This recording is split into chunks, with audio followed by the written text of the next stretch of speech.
Boa noite a todos. Boa noite. Continuamos o nosso estudo sobre a providência divina e já estamos na parte final. Hoje é o encontro, eu estava dizendo aqui para alguns de vocês antes de começar o nosso encontro, é sem dúvida alguma o momento mais difícil para mim e também para todos nós, porque vamos tratar do auge, do núcleo mais profundo do mistério, a providência divina e o mal moral. No encontro passado, nós falamos da providência divina e o mal físico.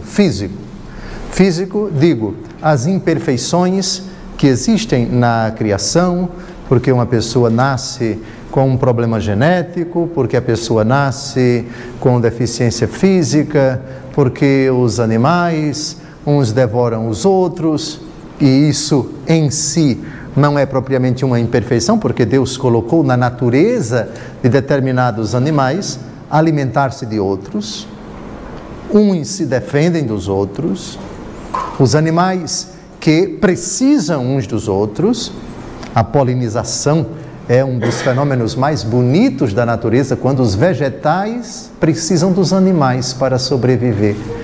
E também os insetozinhos precisam dos vegetais para a produção do o pólen para a produção do mel e assim por diante. O João de Barro, que precisa dos gravetos para fazer a sua casinha. Enfim, há uma harmonia no cosmos, em toda a criação.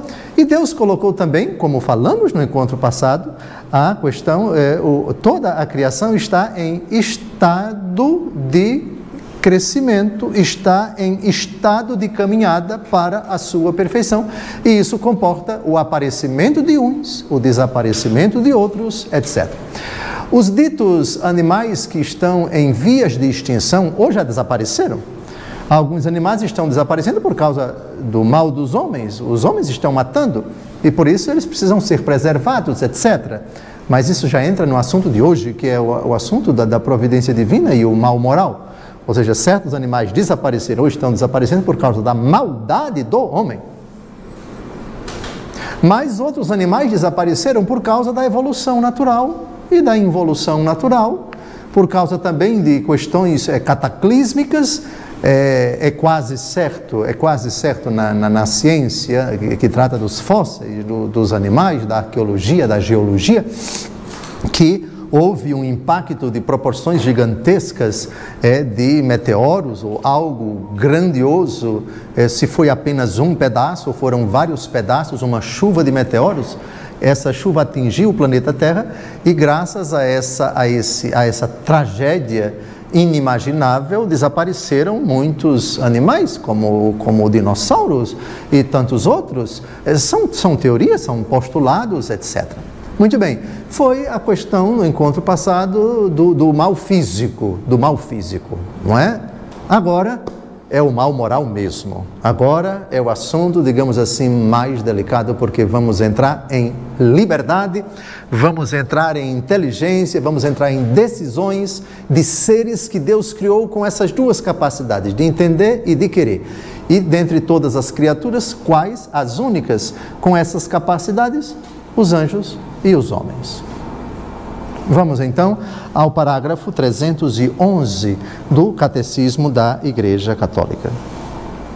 Os anjos e os homens, criaturas inteligentes e livres, devem caminhar para o seu último destino por livre escolha e amor preferencial, coisa que as outras criaturas não têm.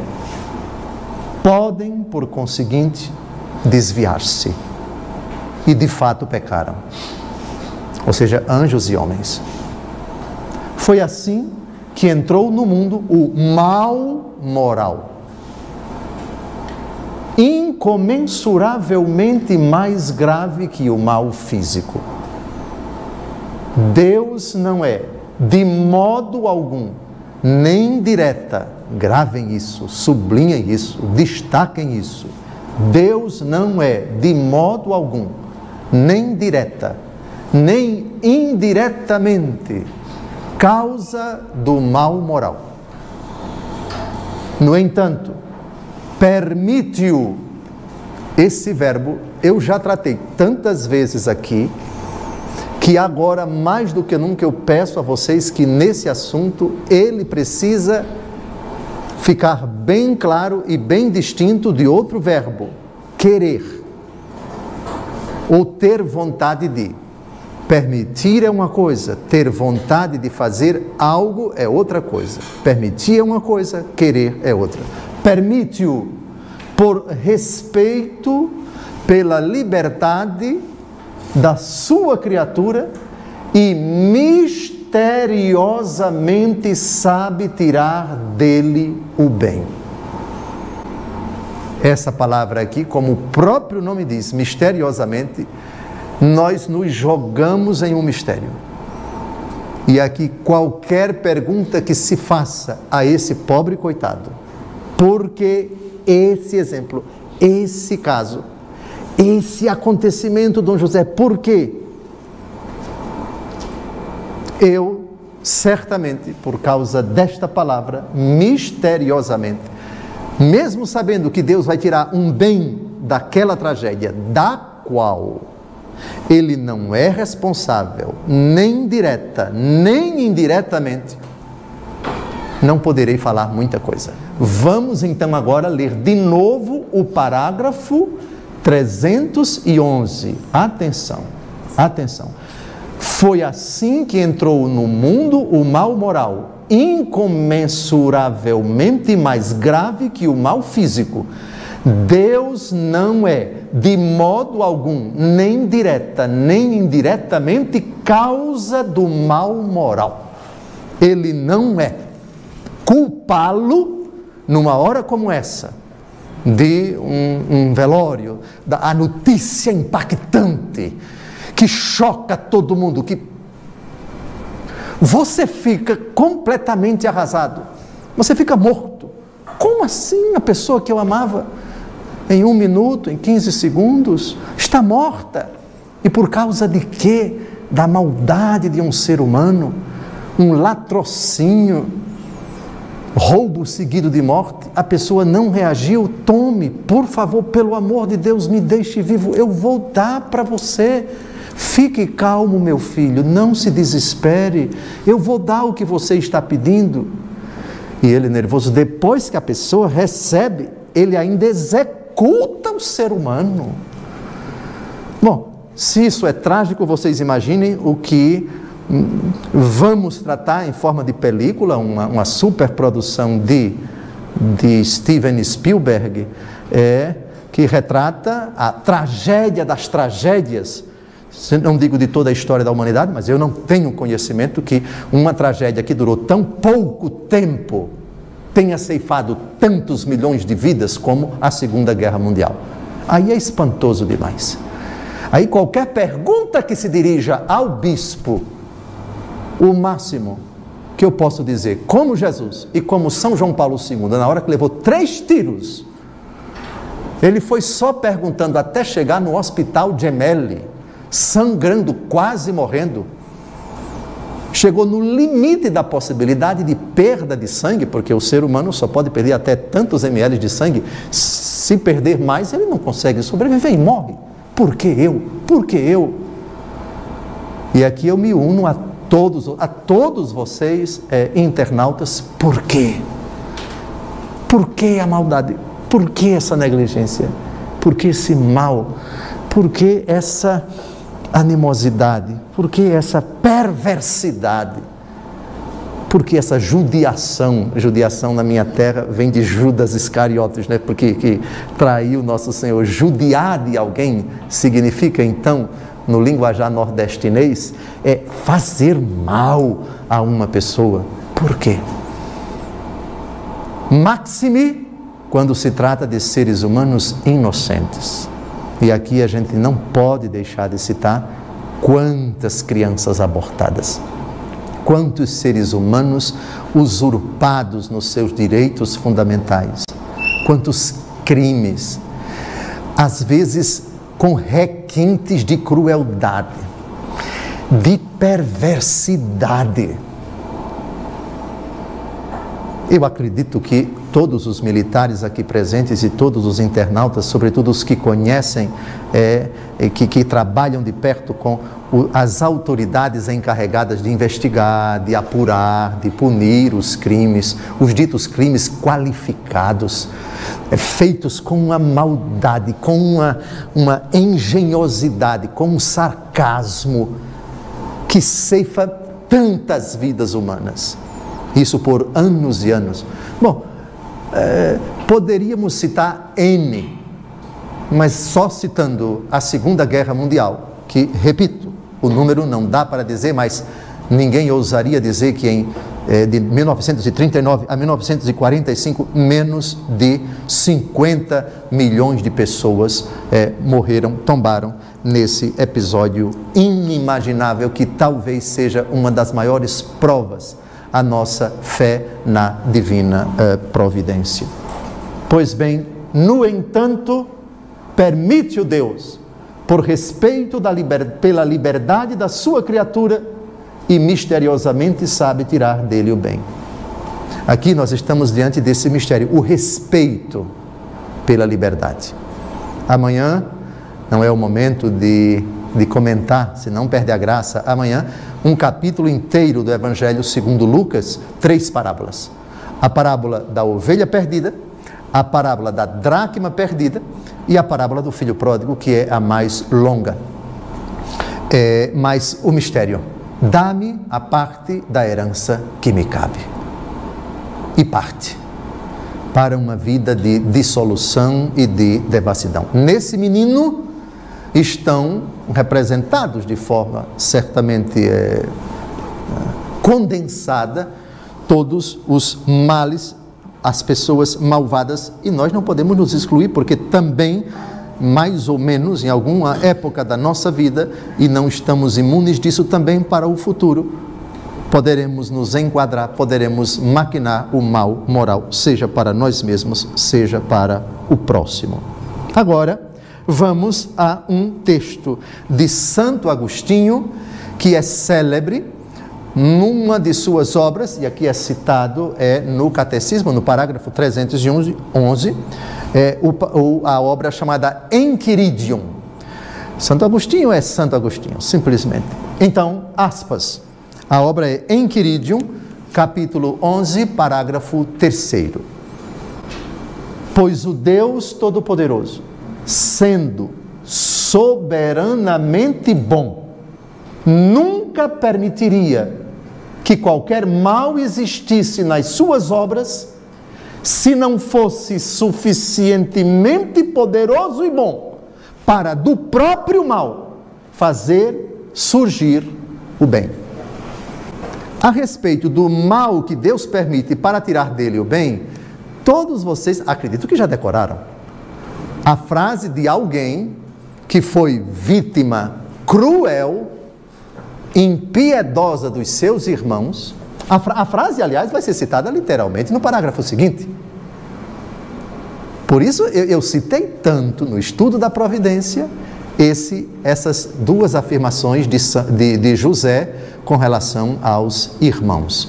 Uma frase certamente que mais ilustra, no meu entendimento, no Antigo Testamento, o mistério da providência divina, que diante do mistério do mal é capaz de tirar um bem maior. O que choca, acredito olhando para cada um de vocês, o que choca nessa frase de Santo Agostinho não é tanto tirar do mal um bem maior, mas o que choca para todos nós é Deus permitir que o mal aconteça e não impedir. Por outro lado, lembrem-se, por favor, o que eu vou dizer agora não estou teorizando, pelo amor de Deus, eu não estou teorizando. Mas imaginar uma criatura humana, seres humanos, onde na mínima tentativa de se desviar, Deus vai e o impede. Imaginemos agora um exemplo bem simples. O pai e a mãe, cuja criança está engatinhando, ainda não está direito, caminhando, se levanta, dá 2 passos, cai. Como todos nós fizemos um dia. Como vocês, mães, tantas vezes acompanharam os pais também, e a criança cai. Depois que ela aprende a caminhar, ela precisa se divertir, ela precisa ir para o jardim, vai passear, vai fazer isso, vai fazer aquilo outro, e volta e meia tenta colocar na boca determinadas coisas e a mãe não pode, vai e tira, não pode, vai e tira. Muito bem, até aí admite-se. Agora, imaginar uma mãe que 24 horas por dia fique vigiando o filho, fique impedindo-o de tomar determinadas decisõezinhas que são importantes para que a sua personalidade se aperfeiçoe, para que ela aprenda também errando, para que ela sofra também até um pouquinho, como o macaco velho que coloca a mão na cumbuca, precisa aprender a não mais colocar a mão na cumbuca. É claro que temos que guardar sempre as devidas proporções. O que eu quero chegar é nesse ponto. O ponto que eu quero chegar é esse. Imaginar pais que tolhem a qualquer momento, que monitoram a qualquer momento o seu filho, que impedem o seu filho de fazer qualquer coisa. Chega um momento em que o filho vai dizer: então para que ser livre? É claro que é um mistério o dom da liberdade que Deus concede e logo em seguida a possibilidade de abusar dessa liberdade. Por outro lado, aqui está o grande investimento, eu vou dizer com todas as letras, o arriscado investimento de Deus no ser humano, fazê-lo livre. Porque digam se não é uma bomba a liberdade, cheia de belíssimas possibilidades para o bem. Com relação à língua, por exemplo, no capítulo 2 da carta de São Tiago, a língua que pode ser feita, pode ser bem usada para abençoar a Deus, mas também para amaldiçoar, para dizer coisas horríveis. Um instrumento, a inteligência. Deus nos fez, aqui está o começo do mistério. Façamos o homem a nossa imagem e semelhança. O mistério está aqui. O mistério em Deus. Porque o mistério em nós é o abuso da liberdade. O abuso disso. Vós podeis comer de todos os frutos das árvores do jardim, mas não comais do fruto da árvore do bem e do mal, porque no dia em que comerdes, morrereis. Aqui está o mistério. Aqui está a permissão de Deus, e aqui o verbo aparece no caput, ali, por favor, e Santo Agostinho diz: permitiria, Deus nunca permitiria qualquer mal nas suas obras, se não fosse suficientemente poderoso e bom para do próprio mal fazer surgir o bem. É verdade que nós queríamos um mundo onde ninguém abusasse da criatura, onde ninguém nos prejudicasse. Mas fica a pergunta, de fato, depois do pecado, eu me pergunto como seria essa humanidade. E eu estou me dirigindo a pessoas que praticaram o mal e se arrependeram. Portanto, fizeram ou estão fazendo, eu acredito em todos vocês. Se somos sujeitos ao mal, somos sujeitos também no mal, somos passíveis de um sincero arrependimento. E isso só é possível livremente. Isso só é possível sem que ninguém nos force, sem que ninguém nos coaja. Na casa do meu pai há comida em abundância, e eu aqui passando fome, vou levantar-me. É claro que a graça de Deus ajudou esse rapaz, mas a decisão dele foi livre. Assim como é belo, é auspicioso, você do pecado fazer a transição para a vida da graça. É a minha grande expectativa, certo? É a liberdade humana bem utilizada, transitando da perversidade para onde ela livremente foi, retornando à casa do Pai. O problema é que quando essa mesma liberdade em outras pessoas nos atinge, essa mesma liberdade, Aí vem a rebelião por vezes, aí vem o choque. Mas Deus não podia tirar esse miserável da face da terra? E é uma pergunta digna de respeito, que eu sei que muitas pessoas fizeram, que eu sei que vocês internautas fazem. Tanta gente boa morrendo, e esse infeliz está vivo, porque Deus não leva. Não sou eu que estou fazendo a pergunta. Eu só estou dizendo que conheço muitas pessoas, e até humanamente plausível, compreensível, se bem que nem sempre aceitável, que se faça uma pergunta dessa. Permanecerá sempre um mistério, por favor. Aqui, eu sei que quando terminarmos o encontro, surgirão muitas perguntas. Eu me identificarei com todos vocês, não poderei responder nada mais, porque a igreja só vai até aí. A frase de Santo Agostinho realmente ela ajuda bastante a gente a compreender, se não exaustivamente, porque eu disse no começo, são dois mistérios, são dois abismos. O abismo da riqueza, da sabedoria e do conhecimento de Deus, termina São Paulo, capítulo 11 da carta aos Romanos, e o Salmo 63, versículo 7, é um abismo, o coração do homem. São dois abismos. O abismo da providência divina de um lado, e o abismo do coração do homem, que é capaz de fazer, sem Deus, coisas estarrecedoras, de prejudicar, massacrar, de forma cínica. Está pouco ligando se seres humanos vão morrer com aquilo que ele quer lucrar, ele quer que os outros se explodam. É a maldade humana que pode chegar a níveis tresloucados, a coisas assombrosas, pavorosas, espantosas, horrendas. Vocês perceberam que nesses últimos encontros sobre a providência, a gente está tratando pouco da Bíblia, porque a Bíblia não tem um manual para explicar mistérios tão perversos, o mistério da iniquidade. Ela diz palavras, como a gente vai ver agora, José, que é um texto que a gente já repetiu muito, seja quando estudamos o livro do Gênesis, seja quando começamos a estudar o assunto da providência, a Bíblia fala muito pouco, mas o pouco que a Bíblia diz é que deve ser considerado o suficiente para nos sustentar na nossa fé.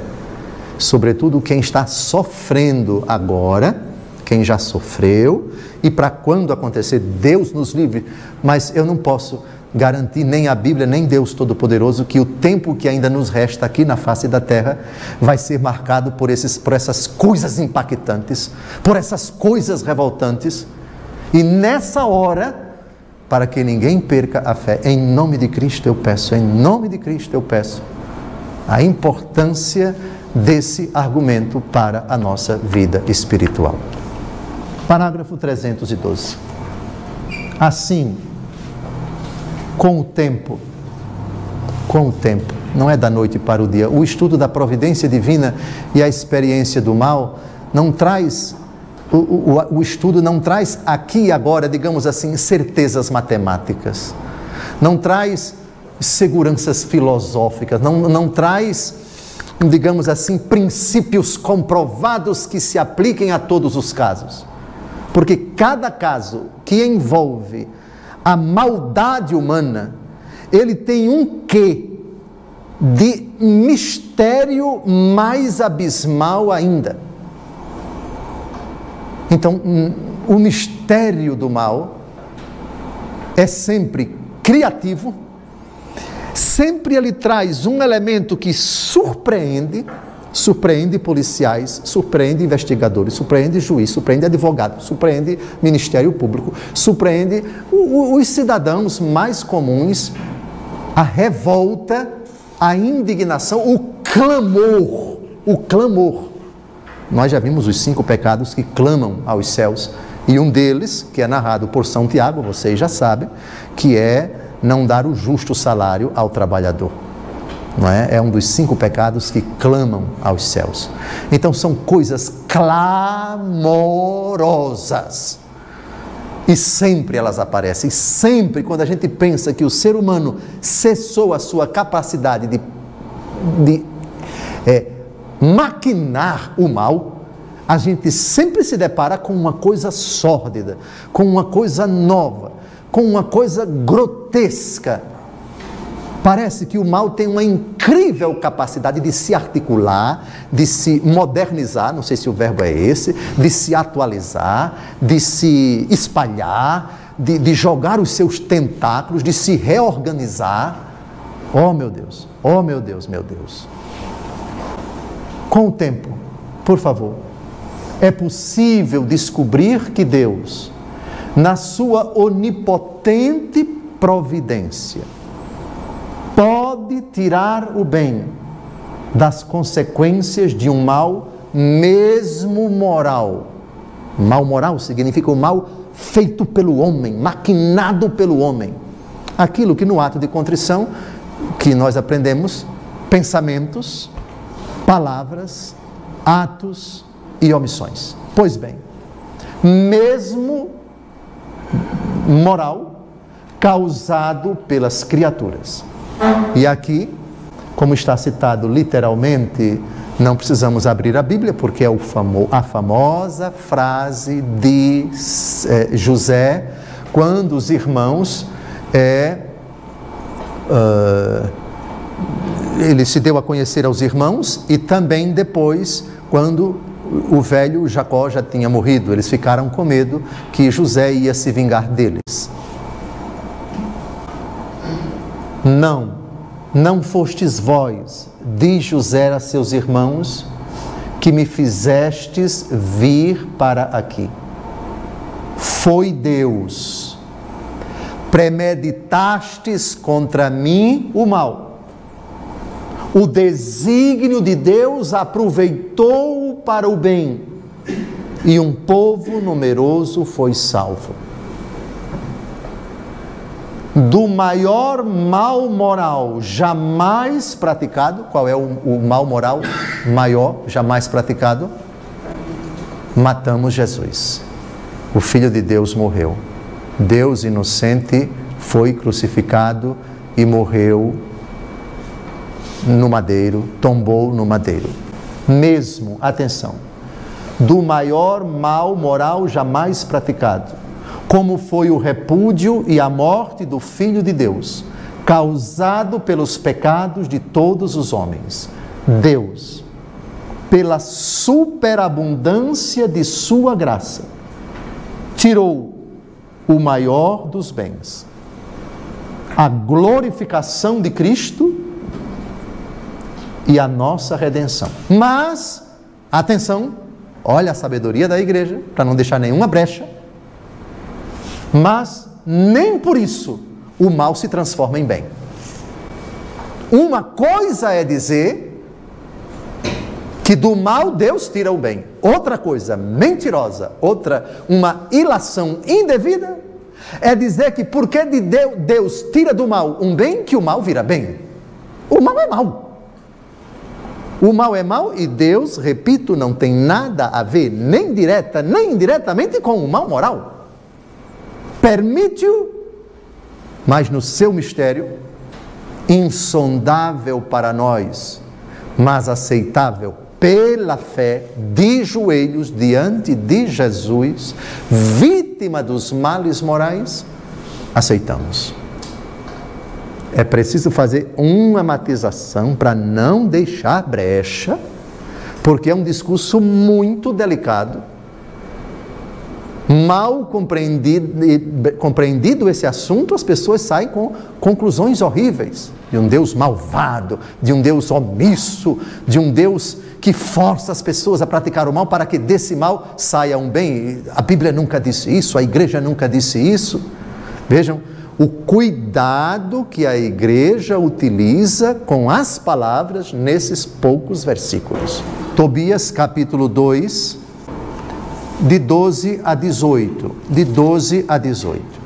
Muito bem, de 1 a 11, ele ficou no alpendre da casa, né? Comeu, almoçou e foi descansar. e deixa que caíram nos olhos dele excrementos, fezes de aves. E ele ficou cego. Sim, Tobias 2, de 12 a 18. Pois bem, então, no versículo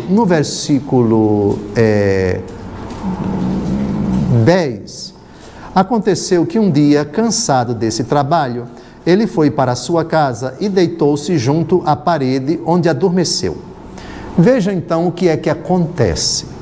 Versículo 11. Enquanto dormia, caiu-lhe de um ninho de andorinhas esterco quente nos olhos e ele tornou-se cego. Algo que nós chamamos no linguajar, essa palavra não aparece na Bíblia, por outro lado ela não é contrária à Bíblia, uma trágica fatalidade. Acaso é que não aparece na Bíblia dizer que as coisas acontecem por acaso, como se elas não tivessem um sentido, como se Deus não tivesse as chaves da história, como se Deus não conduzisse pela sua providência todos os acontecimentos. Acaso é uma palavra que não aparece na Bíblia. Pois bem, então a fatalidade, ou seja, as andorinhas defecaram e o esterco quente cegou. O esterco caiu nos olhos dele e ele ficou cego. Agora vejam, a partir do versículo 12, a interpretação que o velho Tobit, cego, faz. Lembrem-se da interpretação de Jó, lembrem-se da frase de Jó quando recebeu a notícia, no capítulo 1 do seu livro. O Senhor deu, o Senhor tirou. Mas aqui, bendito seja o nome do Senhor. Mas aqui, vejam agora o verbo que ele vai utilizar, que se parece muito com o verbo usado por José. O verbo usado pela igreja e o verbo usado por Santo Agostinho. Vamos devagar? Tobias, capítulo 2, de 12 em diante. Deus permitiu que lhe acontecesse essa prova para que a sua paciência, como a do santo homem Jó, servisse de exemplo à posteridade. Como havia sempre temido a Deus desde a sua infância e guardado seus mandamentos, ele não se afligiu, nem murmurou contra Deus por ter sido atingido pela cegueira, mas perseverou firme no temor de Deus e continuou a dar-lhe graças em todos os dias da sua vida. Mas continua. Assim como o bem-aventurado Jó foi insultado por outros chefes, assim seus parentes e amigos escarneciam de seu comportamento. Onde está, diziam eles, essa esperança, por cujo amor deste esmolas e sepultaste os mortos? Porém, Tobit repreendia-os, dizendo: não faleis assim, somos filhos dos santos patriarcas e esperamos aquela vida que Deus há de dar aos que não perdem jamais a sua confiança nele. Bem, é claro, alguém pode dizer: mas foi um caso isolado. O que me angustia não são casos isolados, são milhares de crianças mortas, é o flagelo da fome, é o flagelo da guerra, tudo muito compreensível. Sim, sem dúvida alguma, mas eu lhes digo apenas aquilo que a igreja diz. Em certos assuntos, e esse é um deles, a sobriedade da igreja. Por isso, esse final, hoje, é a aula mais delicada de todo o nosso estudo. Então, eu quis, de propósito, que a sobriedade do raciocínio fosse a sobriedade da igreja, o catecismo da Igreja Católica. Vamos a Romanos capítulo 5, versículo 20. É um outro texto também importante no assunto da divina providência. É um texto muito consolador, viu? É um texto muito consolador.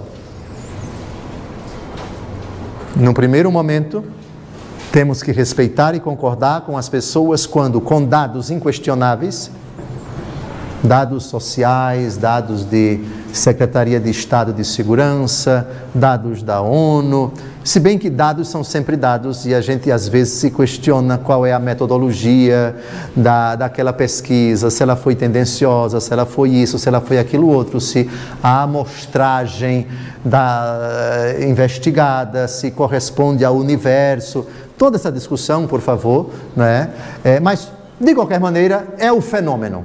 Ainda que os números daquela pesquisa, daquela outra pesquisa, não retratem exatamente a realidade, né?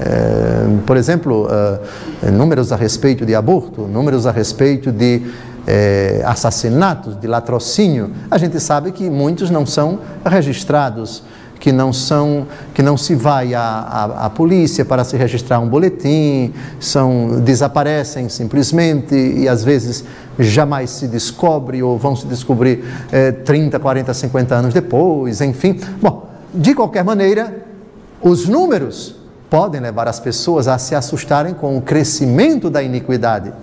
E Jesus, é Jesus mesmo quem diz, e diante do crescimento da iniquidade, a caridade de muitos esfriará. Essa frase é de Jesus. A iniquidade que cresce. Porém, mesmo ela crescendo, aqui está, por favor, Romanos 5:20.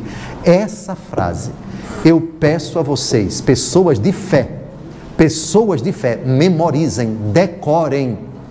Onde existe o pecado crescendo, a graça de Deus é maior. É muito maior. Mas como a graça de Deus não é objeto de pesquisa, vamos então ler Romanos capítulo 5, versículo 20. No estudo da providência, essa abordagem precisa ser colocada. Ainda que não consigamos, eu repito, mensurar a graça de Deus, mensurar a bondade, mensurar um gesto de compaixão, mensurar um ato da providência divina que coloca uma pessoa na vida do aflito e com uma iniciativa o problema começa a ser resolvido ou se resolve completamente. Um ato misterioso, talvez que o próprio ser humano nem saiba o bem que ele está fazendo ou o bem que aquela sua decisão, aquela sua canetada,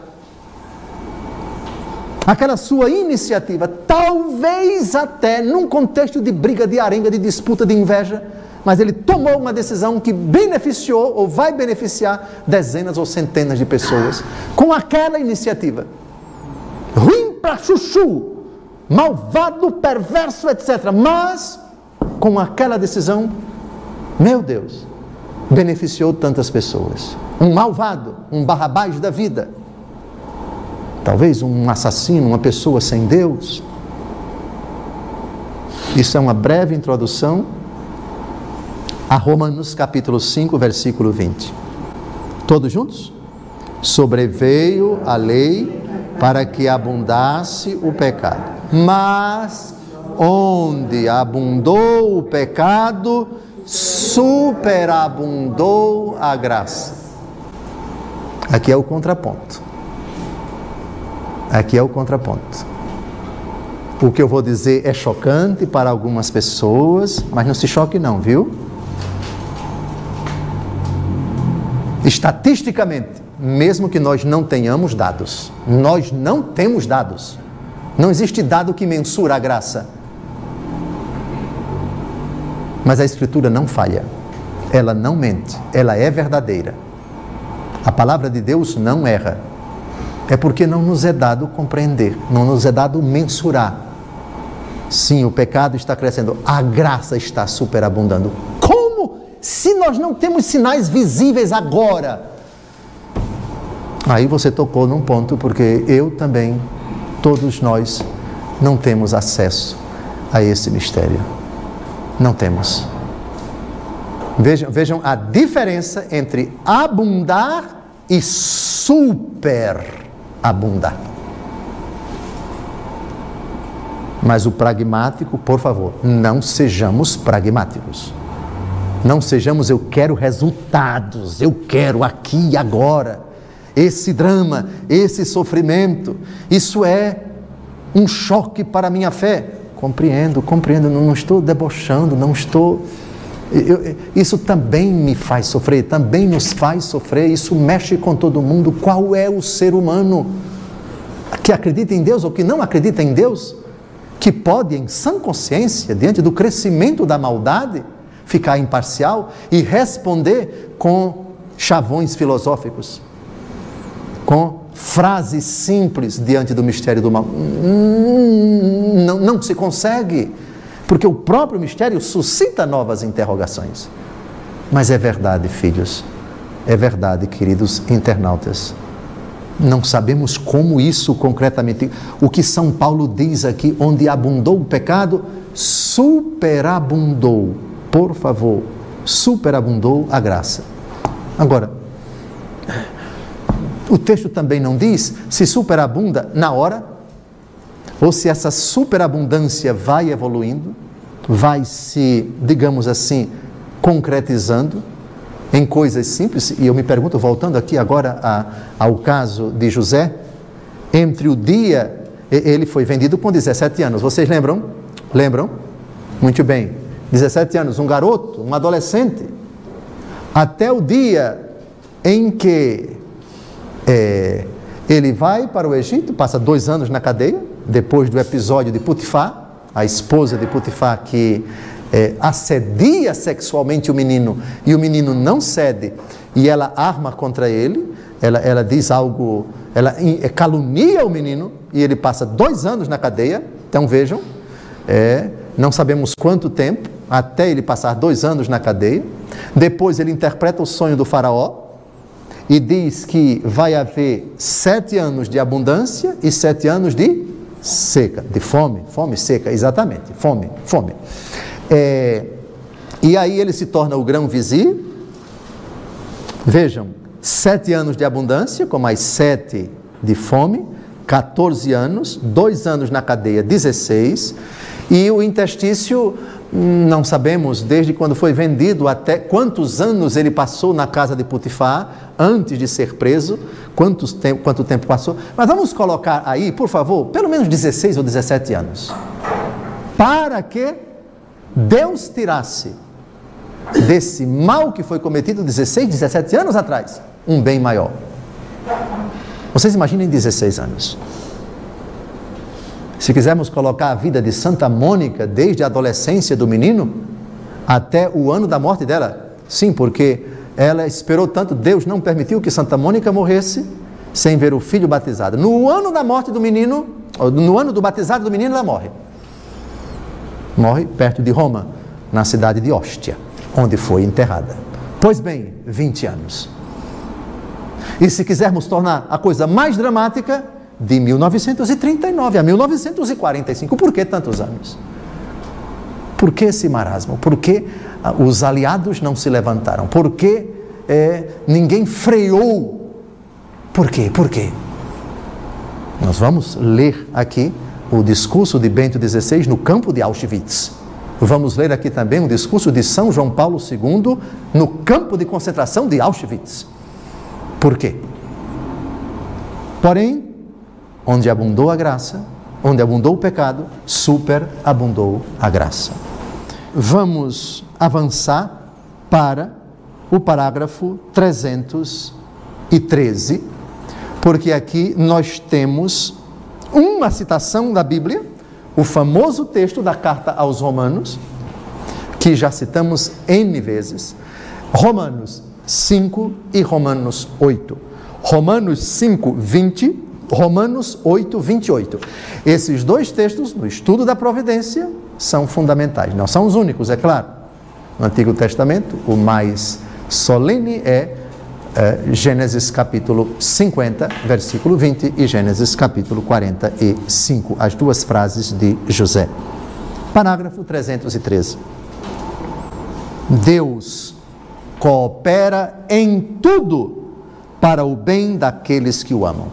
Não vou repetir neste diapasão a interpretação que nós já vimos a respeito da cooperação de Deus. Deus não coopera com o mal querendo-o.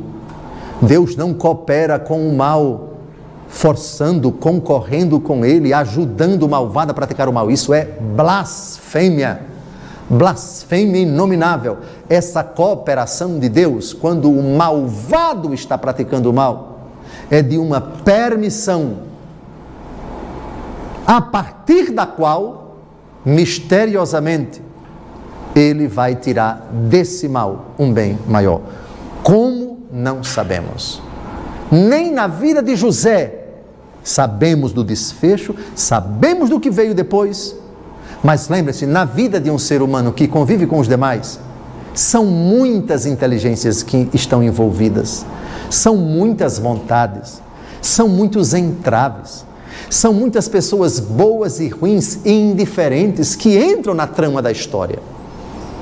E em tudo isso, misteriosamente, Deus Todo-Poderoso age. Deus coopera em tudo para o bem daqueles que o amam. O testemunho dos santos não cessa de confirmar esta verdade. Então, agora, nós vamos a três frases muito importantes. Uma de Santa Catarina de Sena, outra de São Tomás More e Lady Julian de Norwich. Primeiro, vamos a Santa Catarina de Sena. Santa Catarina de Sena diz aos que se escandalizam e se revoltam contra o que lhes acontece: tudo procede do amor, tudo está ordenado para a salvação do homem e não com nenhum outro fim.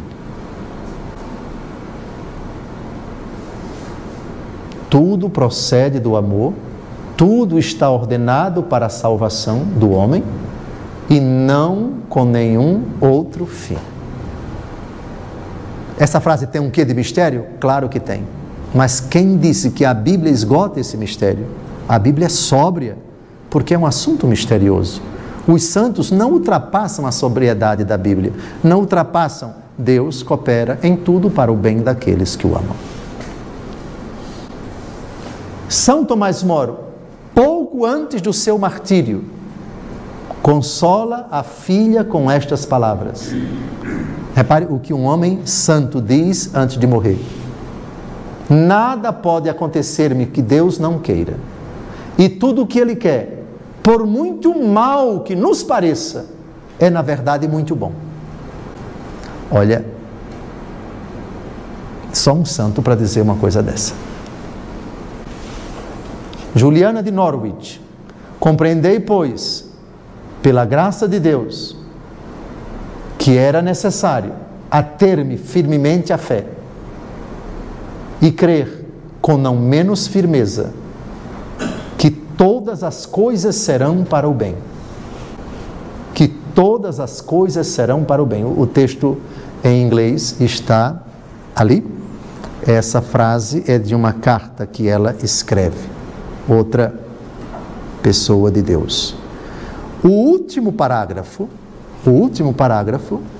é o parágrafo 314. E com ele nós terminamos o estudo da providência, salvo, dependendo das perguntas que vão ser feitas agora, se vai ser preciso alguma matização. Cremos firmemente que Deus é o Senhor do mundo e da história. Muitas vezes, porém, os caminhos da sua providência são-nos desconhecidos.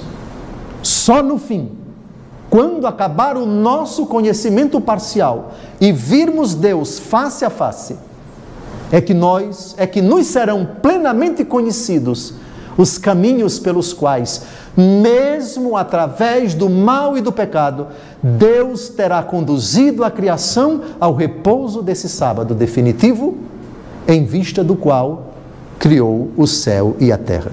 Só no céu, portanto, a gente vai entender, meu Deus, aquele mistério que atingiu tantas pessoas, porque Deus permitiu, como Ele foi conduzindo o seu plano misterioso que ultrapassava a nossa cabeça, que mexia com a nossa fé, que levou tantos, não digo tantos, mas levou muitos, leva muitos e vai levar muitos a ficarem chocados contra Deus, revoltados contra Deus. Onde tu estavas? Por que tu permitiste isto? Por que tu te calaste? Por que tu não puniste? Por que aquela impunidade daqueles maus que riram tanto, que roubaram tanto, que mataram tanto, que estupraram tanto, que prejudicaram tantas vidas? Por quê? Por quê? Por quê? No céu, por favor, só no fim, quando acabar o nosso conhecimento parcial, o nosso conhecimento não, Deus Todo-Poderoso não permitiu que ele abarcasse esse mistério espantoso do mal. Por outro lado, a história da humanidade está nas mãos de Deus. Não conseguimos explicar. Não temos uma explicação cabal, exaustiva, segura, para confortar os corações diante do escandaloso mistério do mal, sobretudo quando ele cresce ou aparentemente se perpetua, está tão consolidado, está tão solidificado que a gente pensa que ele não vai cair jamais, que vai haver uma reviravolta. A sobriedade da Escritura, a sobriedade da igreja, dobrar os joelhos no chão, clamar a Deus, confiar nele e, sobretudo, arregaçar as mangas. Pio XII, o venerável Papa Pio XII, cujo processo de beatificação está em andamento, diz que um dos mistérios mais espantosos diante do mistério da iniquidade é que a impunidade dos maus se deve à covardia dos bons. Quando os bons acordam, não é? Quando os bons arregaçam as mangas e percebem que eles, aqui já é comentário meu, eles são os protagonistas da providência e que a providência age por meio dos bons, por meio dos que não se conformam, por meio dos honestos, por meio dos decentes, por meio dos que reagem, por meio dos que creem que Deus conferiu também poderes aos bons. Outubro agora, mês que vem, canonização da Beata Dulce, na Bahia. Uma gota d'água nessa imensidão de sofrimento, de angústia, de aflição? Eu não creio que é uma gota d'água, não. Eu não. Romanos 5,20, onde abundou o pecado, superabundou a graça. Não é somente Salvador. E em Salvador não é somente a obra da irmã Dulce.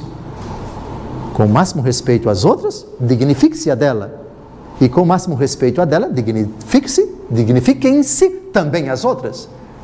E o mistério da bondade não está apenas em Salvador, mas também em Brasília, também na sua prumada, também na sua catequese, também na sua casa, também no seu trabalho, em toda a face da terra, mesmo não tendo condições de mensurar essa realidade tão grandiosa que, repito, Romanos 5,20, superabunda, ali onde apenas abunda o pecado.